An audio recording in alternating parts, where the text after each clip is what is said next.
Le passé est la clé du présent. Ces mots de Charles Lyell résonnent comme une vérité éternelle, un appel à plonger dans les profondeurs de la Terre pour comprendre l'histoire de la vie. En plein cœur du XIXe siècle, une époque marquée par la révolution industrielle, Lyell émerge comme une figure déterminante.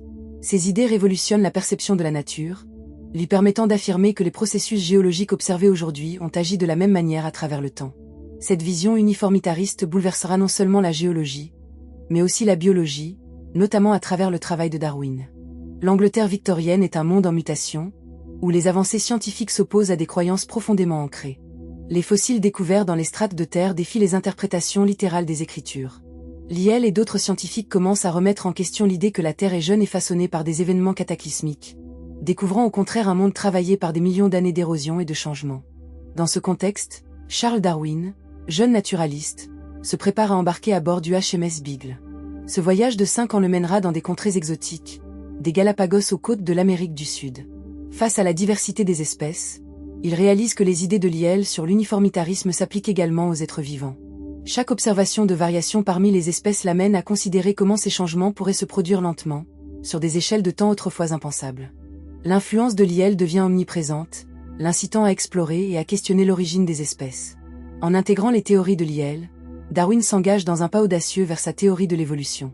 Chaque fossile devient un chapitre d'une histoire vivante, la Terre elle-même témoignant de l'évolution. Plus il observe, plus il réalise que la nature est un processus dynamique.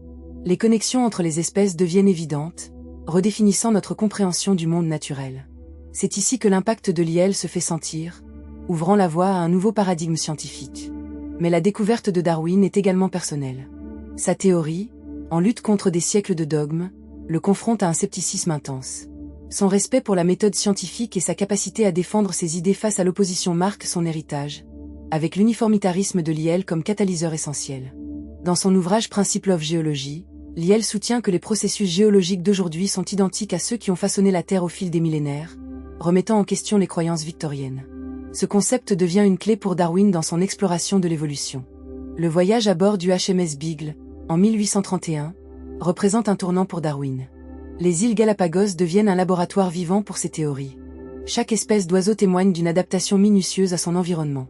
Dans cette incroyable diversité, il découvre des pinsons au bec varié, des formes qui semblent sculptées par l'environnement spécifique de chaque île.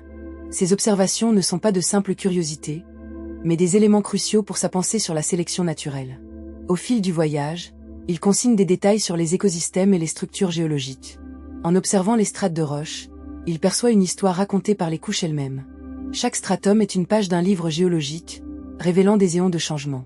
La richesse des fossiles qu'il collecte devient le fondement de ses réflexions. Cette compréhension géologique s'aligne avec les idées de Lyell, lui permettant de percevoir que les mêmes règles s'appliquent à la vie. Cependant, l'adoption de ces concepts par Darwin s'accompagne de luttes internes.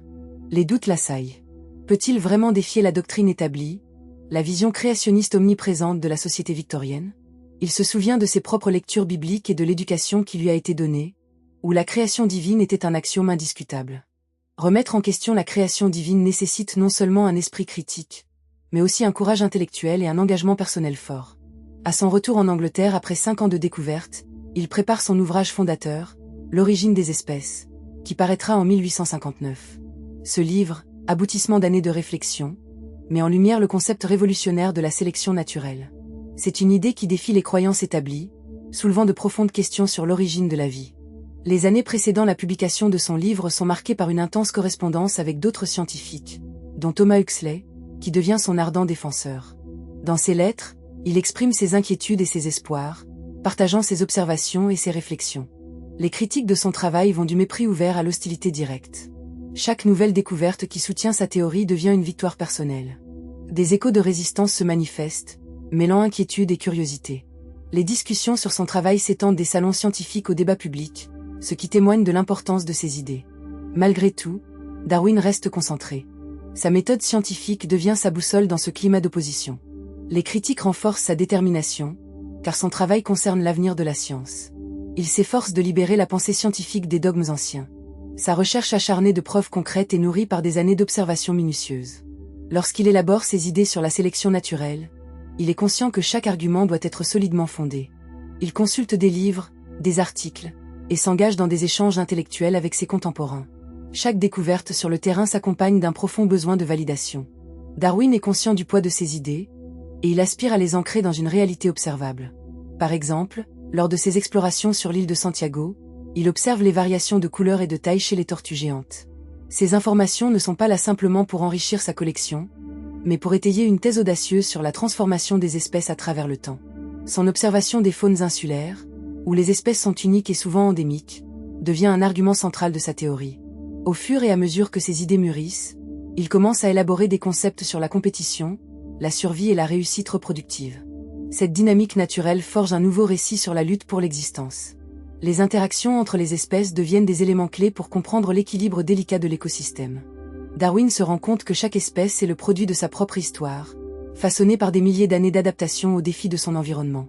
Cette compréhension complexe de la vie le pousse à se demander comment les organismes peuvent émerger et disparaître, comment la vie sur Terre peut être un véritable arbre, avec des branches s'étendant et se divisant dans un vaste réseau de connexions. À travers son combat pour la reconnaissance de ses idées, l'écho de l'uniformitarisme de Lyell se fait entendre. Les deux hommes partagent cette vision audacieuse d'un monde en perpétuel changement. Darwin devient un pionnier, célébrant le courage intellectuel. Son combat est celui de tous les innovateurs qui osent remettre en question les conventions. Son héritage ne se limite pas à une simple théorie, mais redéfinit notre compréhension de la vie sur Terre et notre place dans le cosmos. En réfléchissant sur l'héritage de Darwin, on constate que sa théorie de l'évolution par sélection naturelle est une clé de voûte pour comprendre le monde naturel. Ces principes continuent d'inspirer la recherche scientifique moderne. Dans le contexte des défis contemporains, les réflexions de Darwin sur l'adaptation des espèces résonnent avec force. En intégrant son héritage, chacun peut être incité à embrasser la curiosité et à remettre en question le statu quo, devenant ainsi un agent de changement.